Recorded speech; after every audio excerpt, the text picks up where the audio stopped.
భారతదేశ చరిత్రలో సువర్ణ అక్షరాలతో చెరికిన స్థానం సంపాదించిన మహానికానిక ఝాన్సీ లక్ష్మీబాయి గారి వీరగాథ గురించి.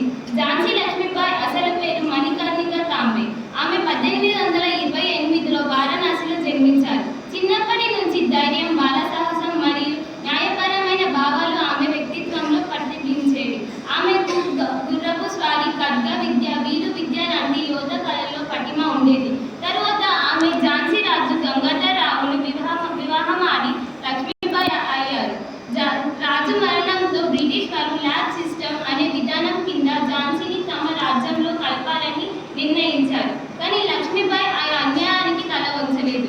ఆమె ధైర్యంగా నేను నా రాజ్యాన్ని ఇవ్వను అని గర్జించి భారత స్వతంత్రంలో చరిత్రలో ఒక అజరామరమైన నినాదాన్ని సృష్టించారు.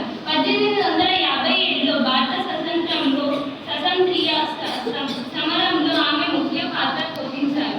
స్వయంగా సైన్యానికి నాయకత్వం వహించి శత్రువుల మీద యుద్ధరంగంలో సింహ స్వప్నాలు పోరాడారు. ఒక చేతిలో ఖడ్గం, మరొక చేతిలో తన చిన్న కుమారుడిని పట్టుకొని గుర్రంపై యుద్ధం చేసిన ఆమె రూపం చరిత్రలో చిరస్థాయిగా నిలిచింది. ఆమె ధైర్యం చూసి శత్రువులు కూడా ఆశ్చర్యపోయారు. ఆమె కేవలం ఝాన్సీకి మాత్రమే కాకుండా మొత్తం భారతదేశానికి వీరనారిగా మారారు. 1858లో గ్వాలియర్ సమరంలో ఆమె చివరి శ్వాస విడిచారు. కానీ ఆమె మరణం ఓటమి కాదు, అది భారత స్వతంత్రం జ్యోతి మనంతరం ప్రకాశించడానికి కారణమైంది.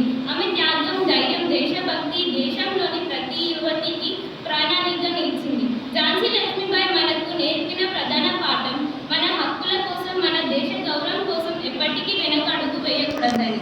ఆమె జీవిత కథ స్త్రీ కూడా యోధురాలుగా అవ్వగలదని నిరూపించింది.